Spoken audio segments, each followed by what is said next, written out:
Amen, amen, amen. Merci de prendre part à ces enseignements. Et merci d'être là. Il est écrit ceci, nous serons tous enseignés de Dieu. Et le souhait de notre Père céleste, c'est d'avoir un peuple qui est suffisamment enseigné. Bien-aimés, frères et sœurs, peuple de Dieu, nous voici en 2022. Une année de faveur, une année de grâce. Une nouvelle année, c'est une année de nouvelles opportunités.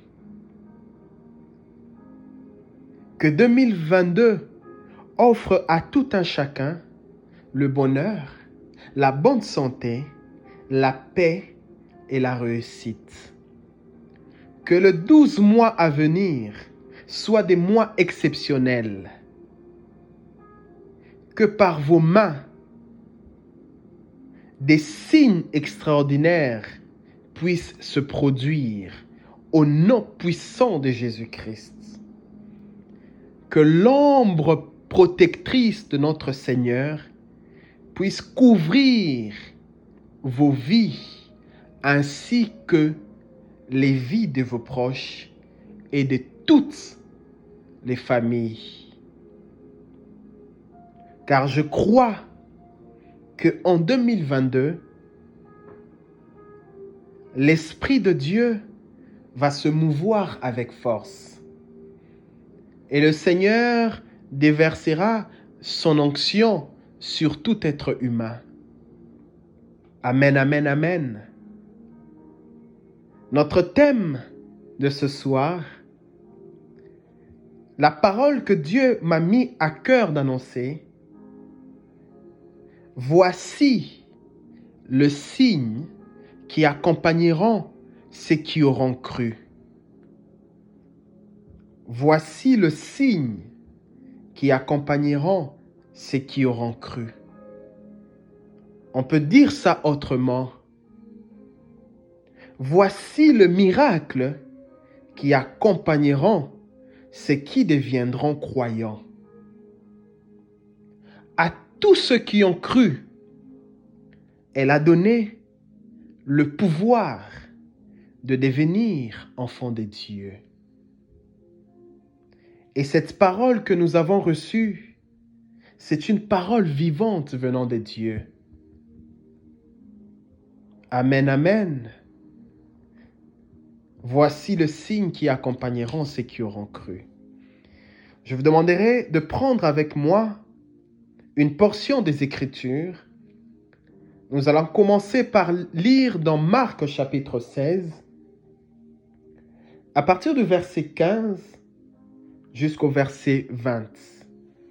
Marc chapitre 16, à partir du verset 15 jusqu'au verset 20. Il est écrit ceci. C'est le Seigneur Jésus-Christ qui parle à ses disciples. Puis il leur dit, allez partout dans le monde et prêchez la bonne nouvelle à toute la création. Celui qui croira et qui sera baptisé sera sauvé. Mais celui qui ne croira pas sera condamné. Au verset 17, voici le miracle qui accompagneront ceux qui auront cru. En mon nom, ils chasseront les démons, ils parleront de nouvelles langues. Ils saisiront des serpents, et s'ils boivent quelque breuvage mortel, il ne leur fera point de mal. Ils imposeront les mains aux malades, et les malades seront guéris.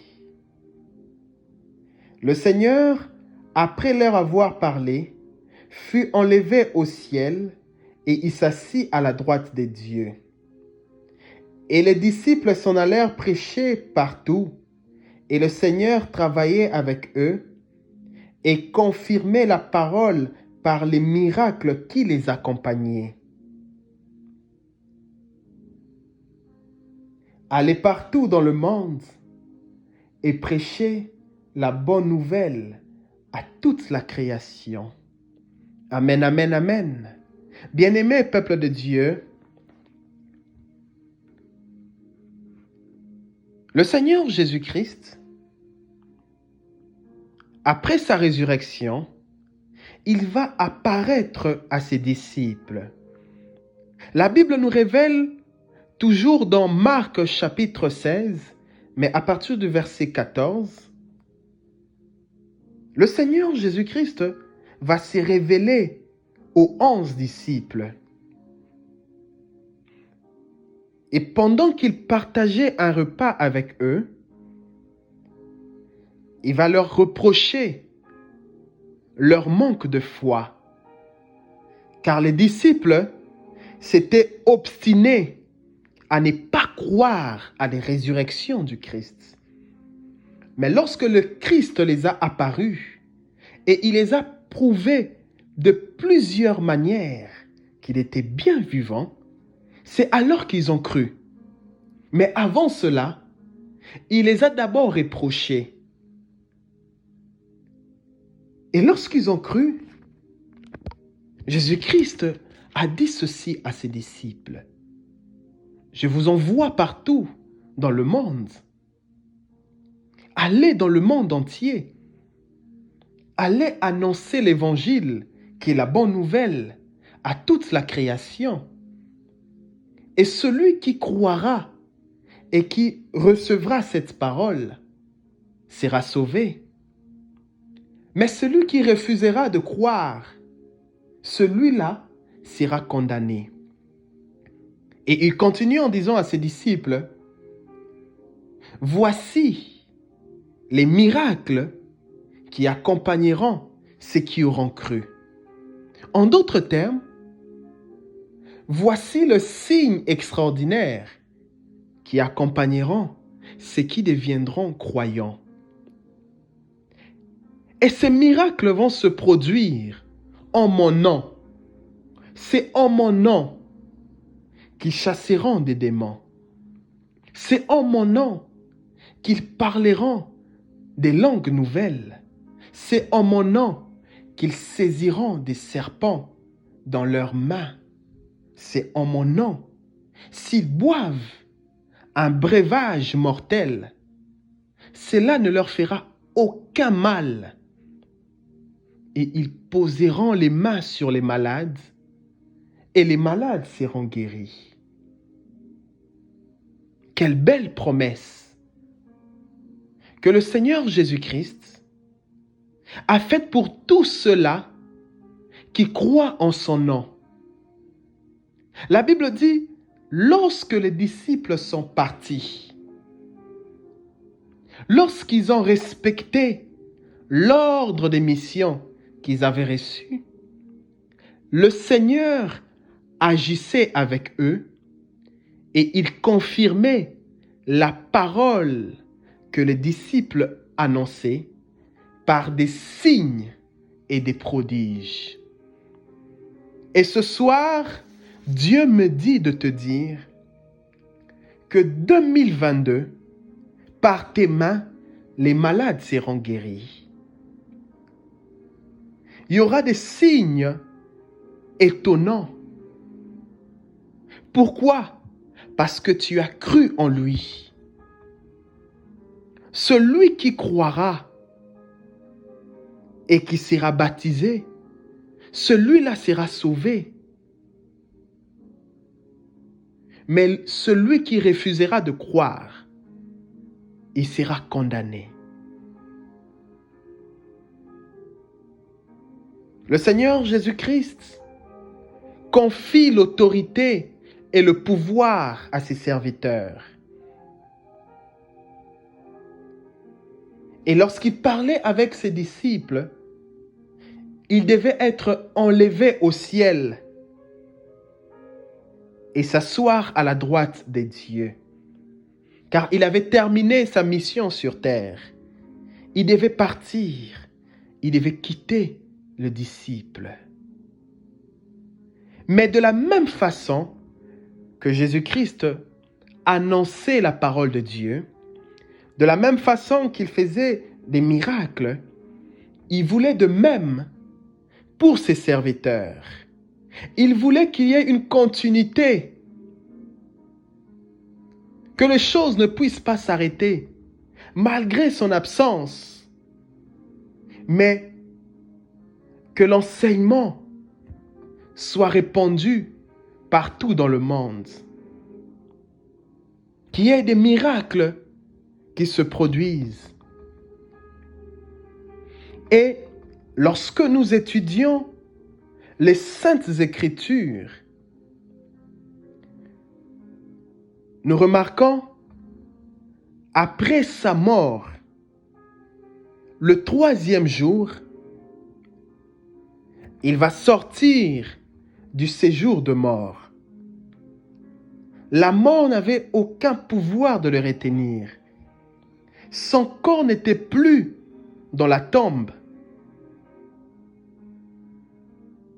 Sa chair était morte,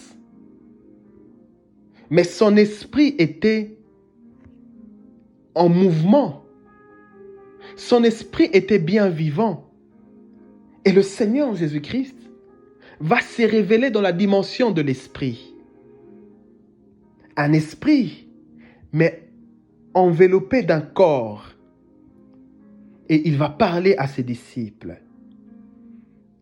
Et c'est dans Matthieu chapitre 28, à partir du verset 19.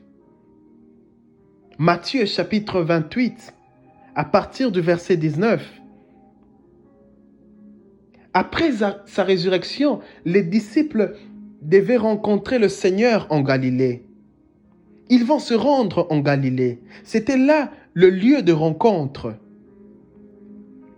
Parce que dès son vivant, il avait dit à ses disciples, « Après ma résurrection, c'est en Galilée que je vais me faire connaître à vous. » Et lorsqu'ils arrivent sur la montagne de Galilée, ils vont se prosterner devant le Seigneur Jésus-Christ. Mais certains d'entre eux, ils avaient encore de doutes. Ce n'est pas tous qui ont cru à la résurrection, malgré qu'ils sont arrivés en Galilée. Mais il y a d'autres qui continuent à développer ce doute. Et Jésus va s'approcher d'eux. Et il va leur dire ceci. « Toute autorité m'a été donnée dans le ciel, sur la terre et même sous la terre. Tout pouvoir m'a été donné. Allez auprès des gens et faites d'eux mes disciples. Allez dans le monde, parlez de ma part et faites de ces personnes mes disciples. » C'était ça la mission que les apôtres avaient reçue. C'est dans Matthieu chapitre 28, à partir du verset 11 jusqu'au verset 19. Mais dans Marc chapitre 6, à partir du verset 7, on nous parle de l'histoire de 12 disciples. Lorsque le Seigneur Jésus-Christ a décidé de réunir ses serviteurs, au début, ils étaient 12. Alors il appelle ces 12 disciples et il s'est mis à les envoyer 2 par 2. Et en ce moment-là, il leur donna autorité sur les esprits impurs. Il leur communique l'autorité et la puissance. Il leur donne l'autorité de chasser les esprits impurs, de guérir toutes les maladies et toutes les infirmités. Il dit, je vous donne le pouvoir de guérir même les infirmités, même des maladies qui ne peuvent pas être guéries. Vous avez ce pouvoir de guérir. Et les disciples guérissaient toutes les maladies. Il ressuscitait les morts. Il purifiait le lépreux et chassait les esprits. Car toutes ces choses, ils avaient reçu ça gratuitement. Jésus-Christ les avait donné le pouvoir et l'autorité gratuitement. Et il a dit à ses disciples, de la même façon, vous avez reçu ces choses gratuitement, donnez aussi gratuitement. Voilà pourquoi l'autorité et le pouvoir que tu as reçu de guérir les malades, de chasser les démons, ne les fais pas en contrepartie. Ne t'attends pas que la personne que tu as prié pour lui, lorsque cette personne est guérie, ne te dis pas, il doit te récompenser. C'est Dieu qui te récompense. Mais toi, parce que tu as reçu ces choses gratuitement, donne aussi gratuitement. Et en 2022, la guérison passera par toi. Dieu fera des choses extraordinaires, comme je l'ai dit au début. Jésus-Christ enseignait et il démontrait la puissance par son enseignement. Un jour, j'aime toujours cette histoire, un jour le Seigneur Jésus-Christ, lorsqu'il exerçait son ministère sur terre, il arrive dans une terre qu'on appelait Judée. Et en Judée, il y avait une grande foule qui lui suivait. Il y avait une foule qui l'entourait. Et ces gens étaient venus de partout dans le monde pour écouter l'enseignement et pour être guéris de leur maladie. Amen, amen. La Bible dit, ces gens étaient venus de partout. Ils suivaient Jésus-Christ. Car la solution, il était la solution. Il enseignait et il guérissait les malades. Alors il y a beaucoup de malades qui sont venus pour écouter l'enseignement, mais aussi pour être guéris de leur maladie. Et il y avait des personnes qui étaient tourmentées par des esprits impurs. Et ces gens voulaient retrouver la liberté. Et tout le monde cherchait à toucher l'habit de Jésus. Il suffisait d'un contact, automatiquement tu es guéri. Vous savez pourquoi? Parce que la Bible nous révèle qu'une force sortait de lui et guérissait les malades. Il y a une force, une puissance qui sortait de Jésus afin de guérir tous ceux-là qui étaient tourmentés par la maladie. Mais la question que nous devons nous poser, d'où venait cette force qui sortait de Jésus pour guérir les malades? Qui il avait confié ce pouvoir? D'où il avait reçu cette force? Allons dans Jean chapitre 15. Mais avant de lire Jean chapitre 15, j'aimerais d'abord que nous puissions lire dans Luc chapitre 24 à partir du verset 46 jusqu'au verset 49. Pour mieux comprendre d'où venait la force qui sortait de Jésus-Christ pour guérir les malades. Une force sortait de lui et guérissait. Luc chapitre 24, à partir du verset 48 jusqu'au verset 49. C'est toujours le Seigneur Jésus-Christ qui parle à ses disciples. Il leur dit, « Vous êtes témoins de ma résurrection. Vous m'avez vu. En d'autres termes, vous êtes des témoins. Vous pouvez parler que réellement je suis vivant. » Et il leur dit, « J'enverrai moi-même sur vous ce que mon Père a promis. Mais vous, restez dans la ville jusqu'à ce que vous soyez remplis de la puissance d'en haut. » En d'autres termes, La force qui sortait de Jésus pour guérir les malades, cette force, c'était en réalité la puissance venant de Dieu. Jésus leur dit, « Restez encore à Jérusalem jusqu'à ce que vous soyez remplis de la puissance d'en haut. » La puissance qui vient de Dieu. Et dans Actes chapitre 1er, à partir du verset 8, il leur dit, « Vous recevrez une force quand l'Esprit Saint descendra sur vous. C'est alors que vous serez mes témoins. » Il y a une puissance que tu reçois lorsque l'Esprit de Dieu descend sur toi. Et cela que tu peux manifester la puissance de Dieu. C'est l'Esprit de Dieu qui est porteur de la puissance de Dieu. Mais il y a aussi une autre question à se poser. Si Jésus avait reçu une force qui lui permettait de faire des miracles, c'est que l'Esprit de Dieu était descendu sur lui.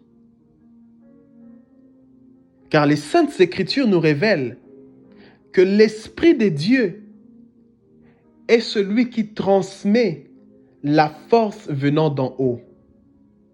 Si une force sortait de Jésus-Christ pour guérir ceux qui étaient malades,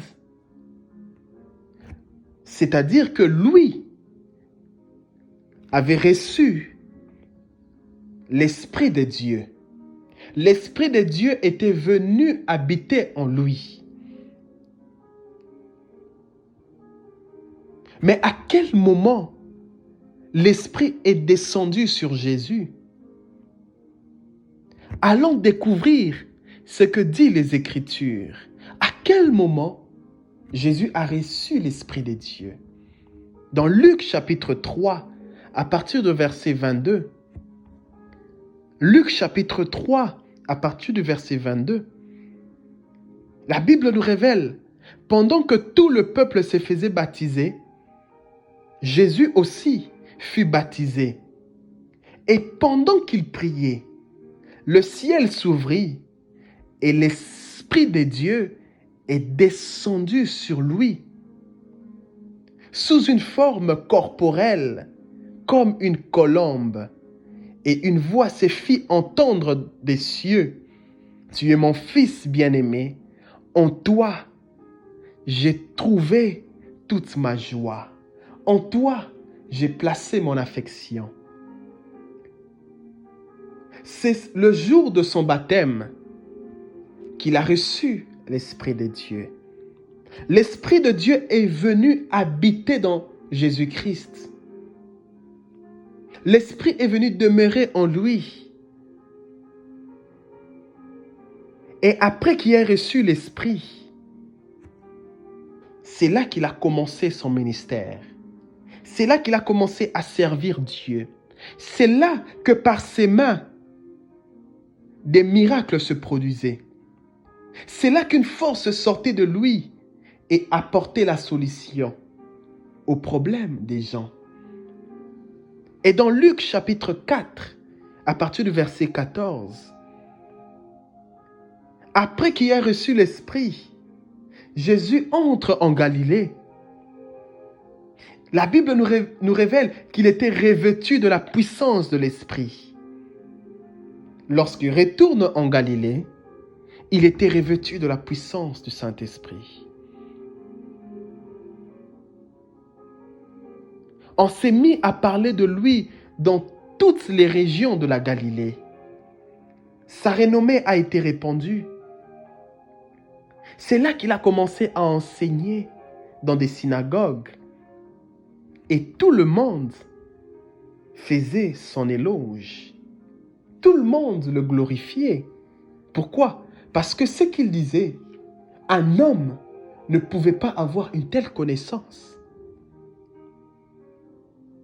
Et j'aimerais préciser une chose.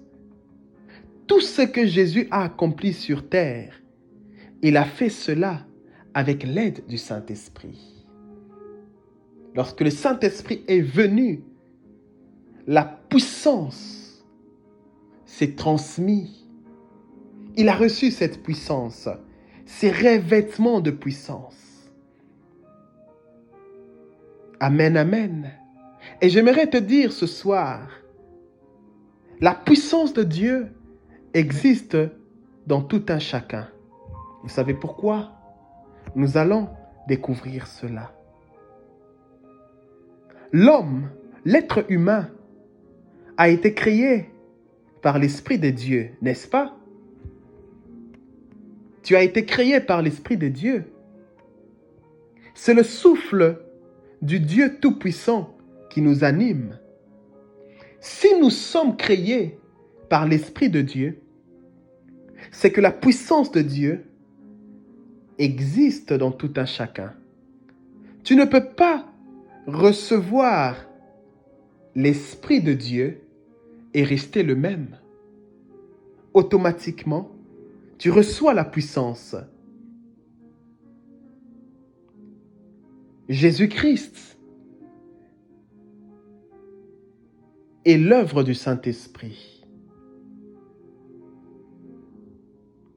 Qu'est-ce qui était dit à la naissance de Jésus?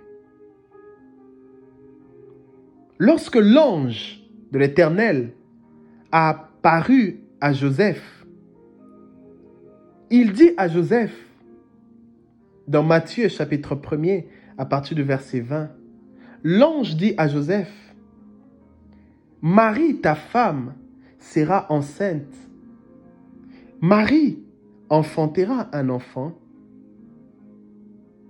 Et cet enfant qui a été conçu en elle vient de l'Esprit Saint. » En d'autres termes, Jésus provient de l'Esprit de Dieu.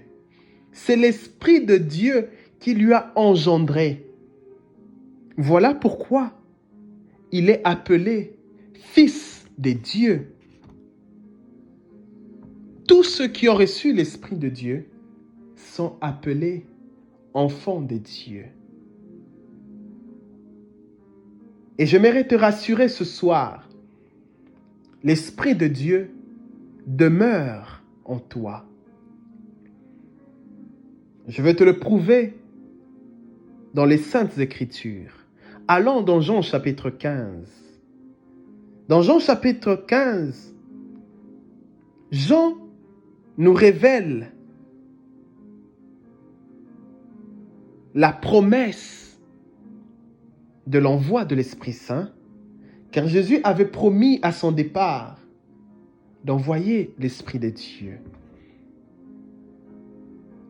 Jean chapitre 15. Je vous demanderai de prendre vos Bibles, d'ouvrir avec moi dans Jean chapitre 15. On nous parle de la promesse de l'envoi de l'Esprit Saint. Jésus dit à ses disciples, « Si vous m'aimez, vous obéirez à mes commandements, et moi je demanderai au Père de vous donner quelqu'un d'autre pour vous venir en aide.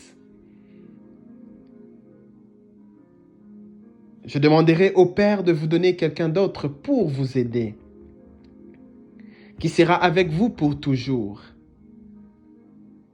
C'est l'Esprit qui révèle la vérité.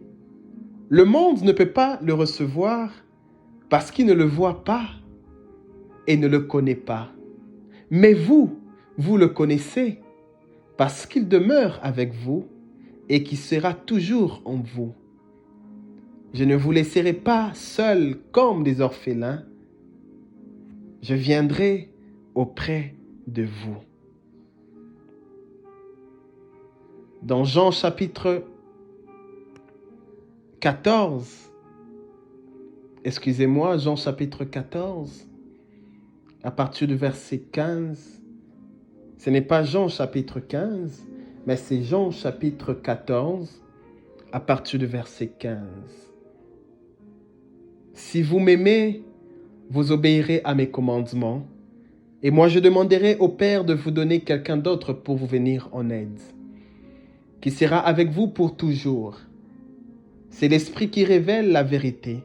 Le monde ne peut pas le recevoir parce qu'il ne le voit pas et ne le connaît pas. Mais vous, vous le connaissez, parce qu'il demeure avec vous et qu'il sera toujours en vous. Je ne vous laisserai pas seuls comme des orphelins.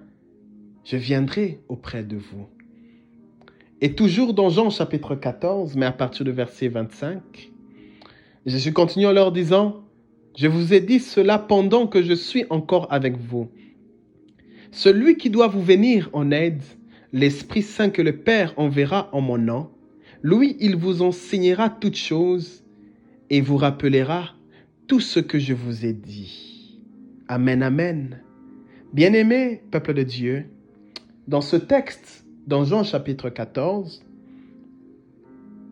Jésus-Christ annonce que l'Esprit de Dieu va venir. Et lorsque l'Esprit de Dieu va venir, il va demeurer avec les disciples. Le Père vous donnera quelqu'un d'autre pour vous aider. Et lorsqu'il viendra, il demeurera avec vous et il sera toujours en vous. Une très belle promesse.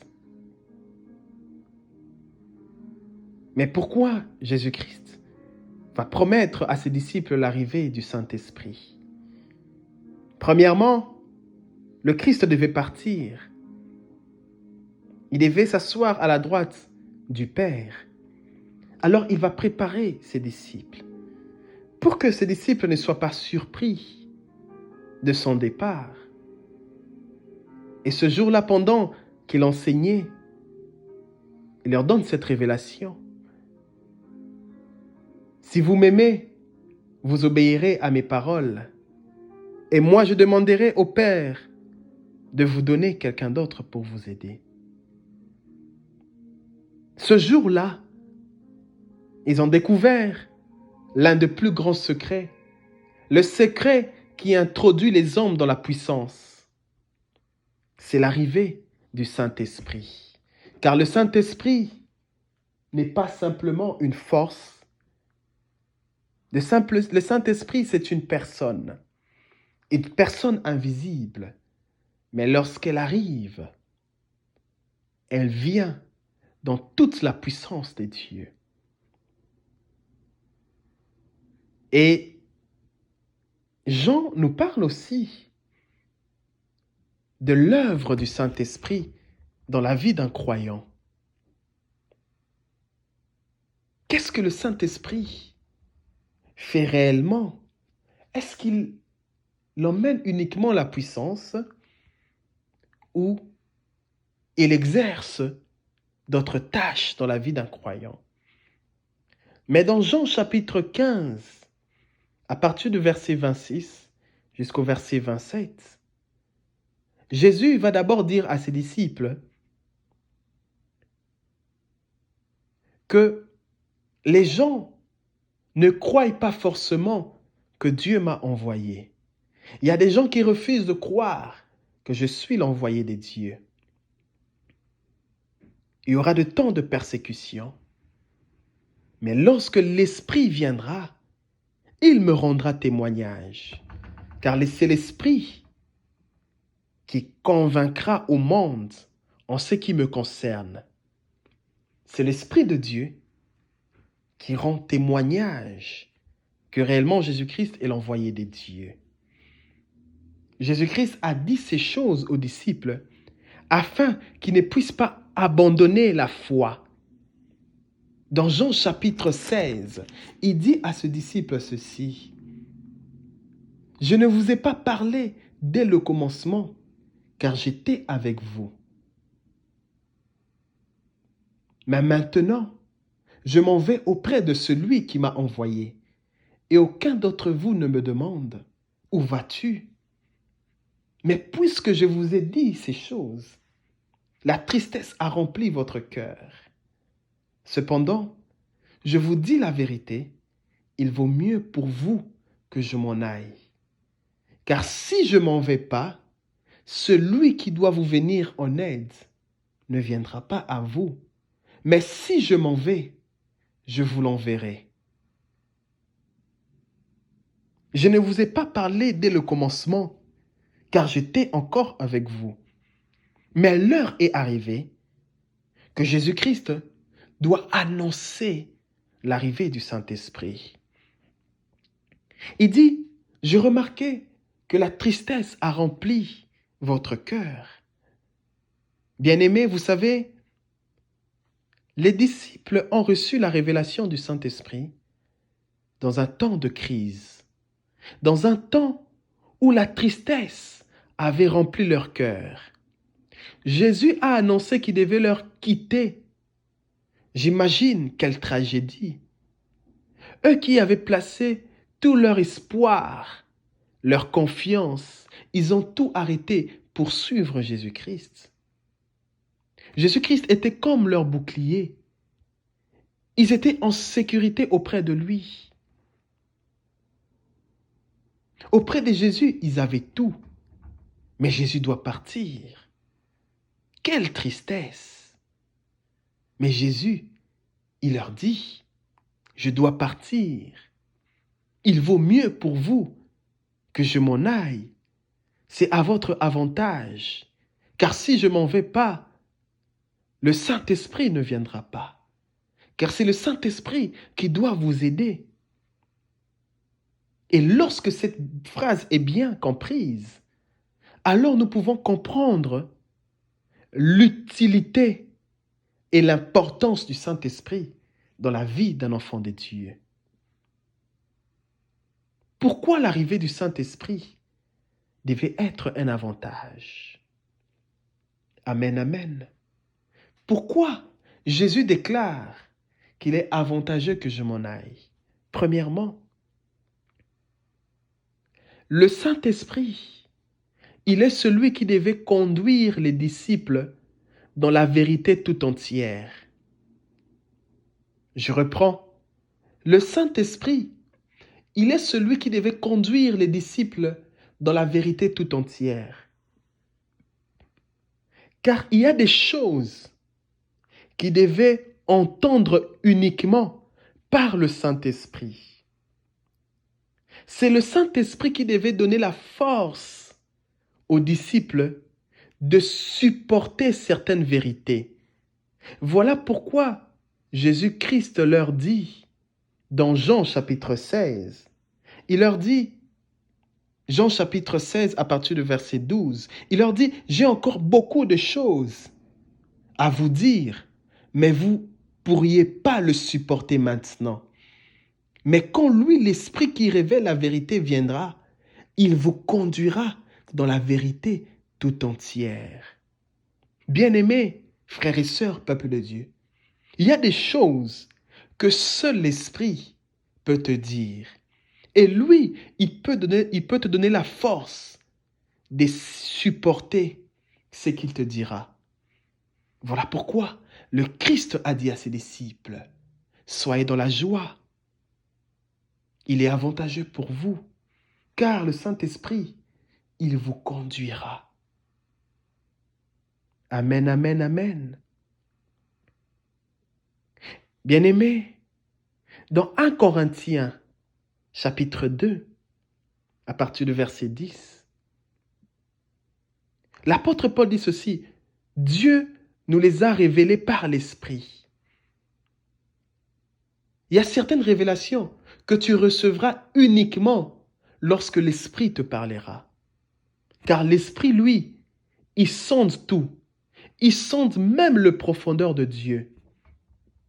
Voilà pourquoi Jésus a dit à ses disciples, le Saint-Esprit, il ne parlera pas de sa propre initiative. Même si le Saint-Esprit, souvent,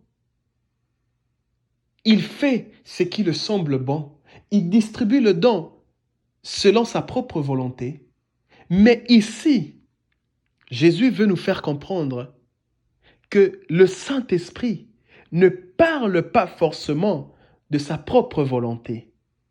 Mais il dira tout ce qu'il aura entendu et il vous annoncera des choses qui doivent arriver.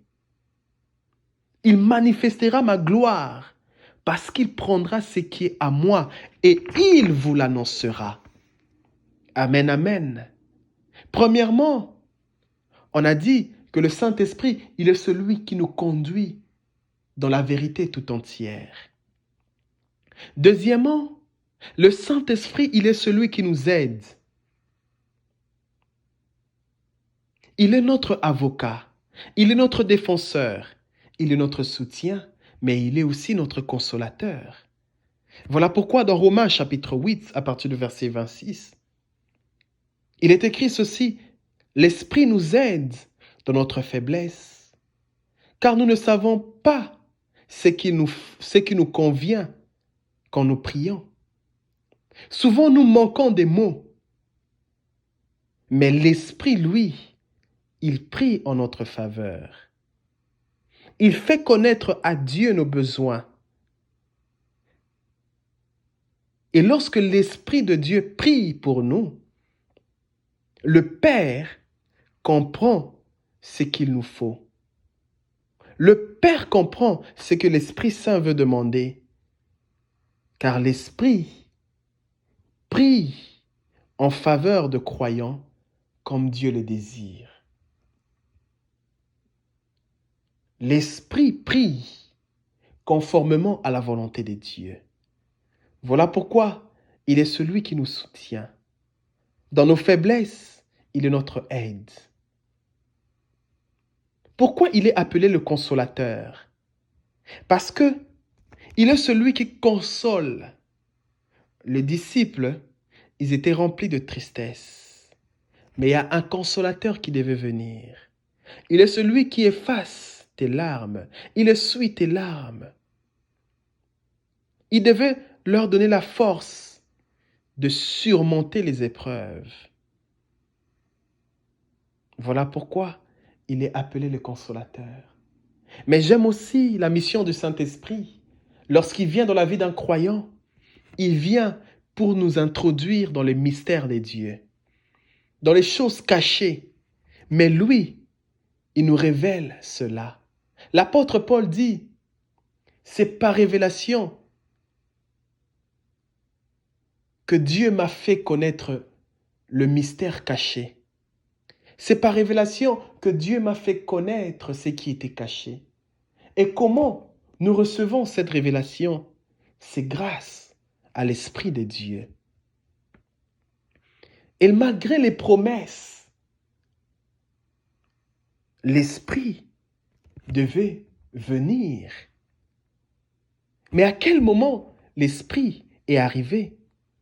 Dans Actes des Apôtres, chapitre 1er, on nous parle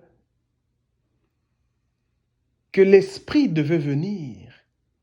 Et dans Actes des Apôtres, chapitre 2, le jour de la Pentecôte, il y a quelque chose qui se passait. Il y a quelque chose qui se passait.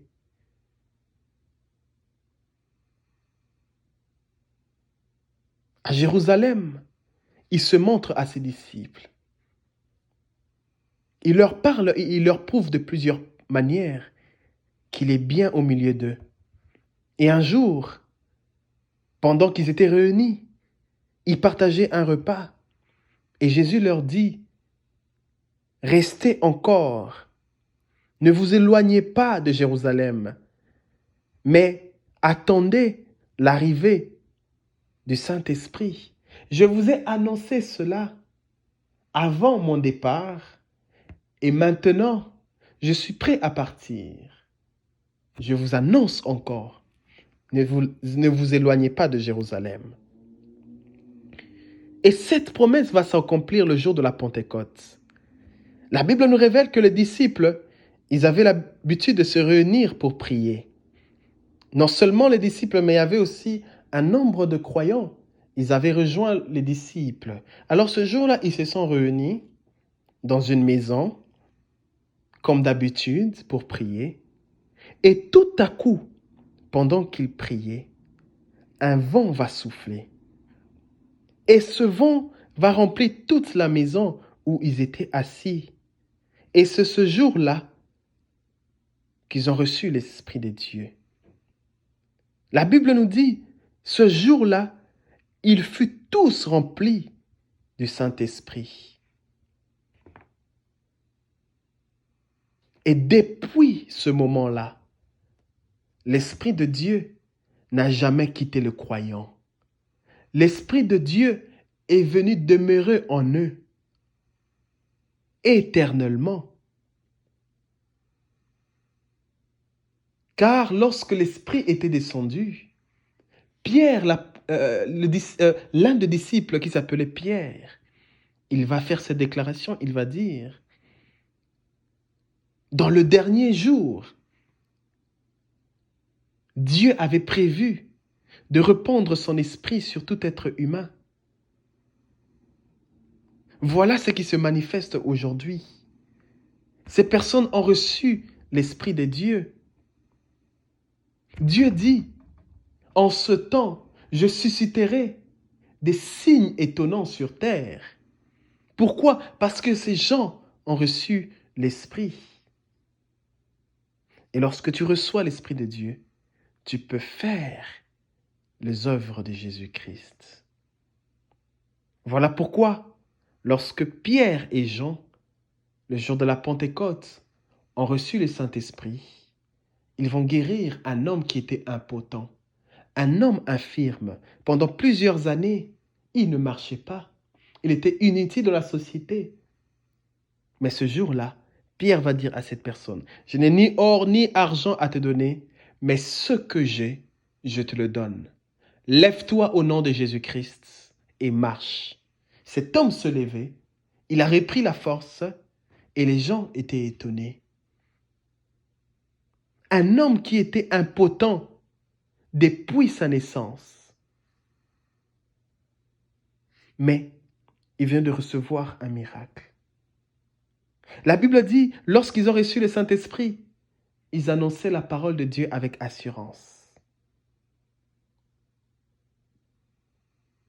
Et Dieu confirmait sa parole.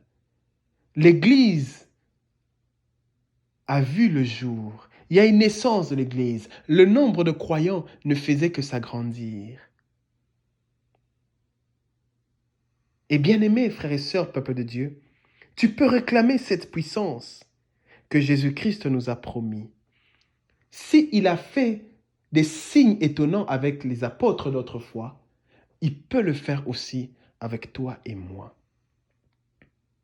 Tout est question de croire en la puissance de Dieu, de désirer cette puissance. Il nous a donné cette mission. Allez, faites de toutes les nations les disciples. Guérissez les malades. Libérez les captives. Rendez des personnes libres. Jésus nous a donné l'Esprit Saint pour la continuité de son œuvre. Il nous a confié l'Esprit qui agissait en lui. Il dit, moi je m'en vais auprès de celui qui m'a envoyé, mais par vos mains, vous allez faire des choses extraordinaires. Vous allez faire des grandes choses. Même plus des choses plus grandes que j'ai accomplies. Bien-aimés, nous pouvons entrer dans cette grâce. La grâce, c'est la faveur de Dieu. Mais l'onction, c'est la manifestation de la puissance de Dieu. Et j'aimerais terminer en disant ceci.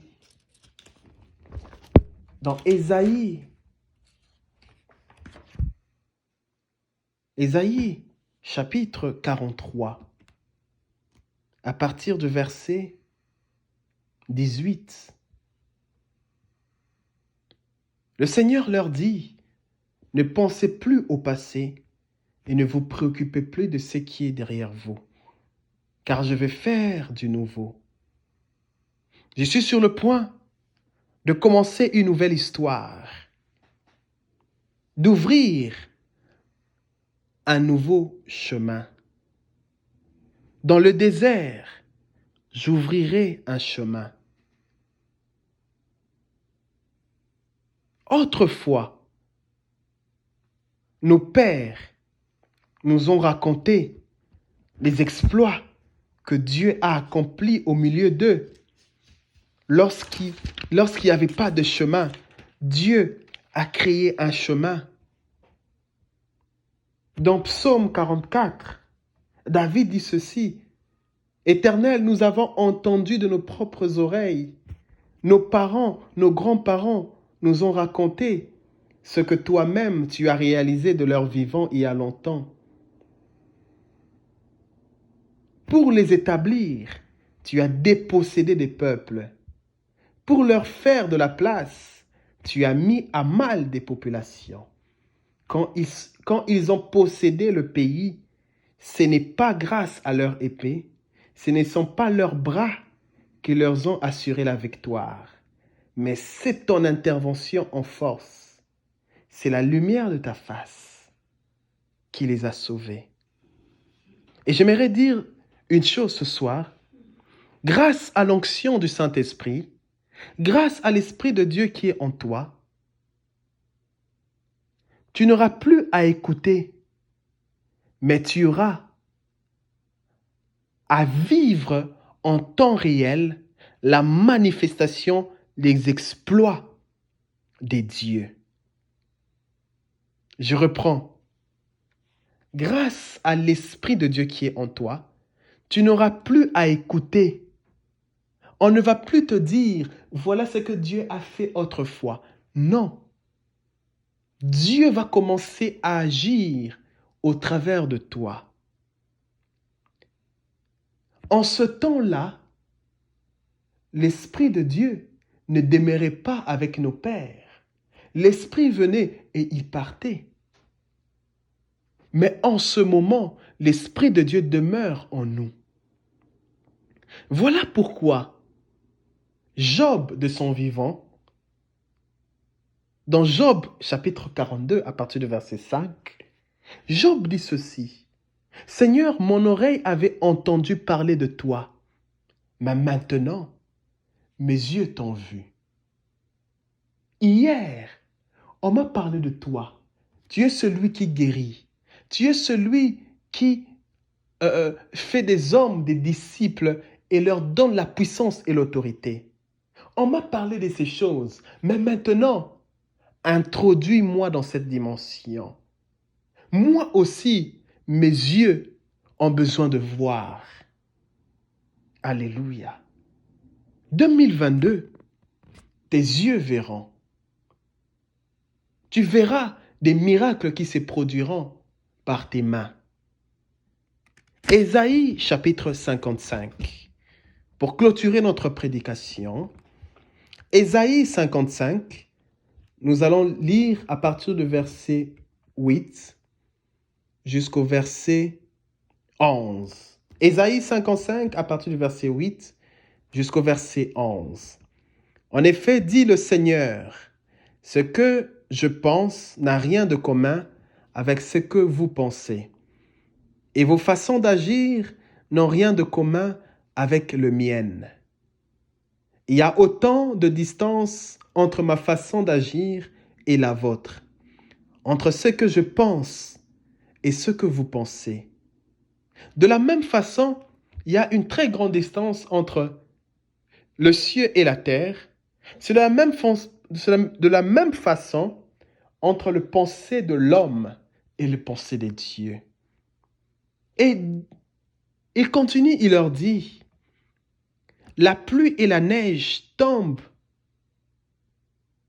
sur la terre, mais elles n'y retournent pas sans avoir arrosé cette terre, sans l'avoir rendue fertile, sans avoir fait germer la graine.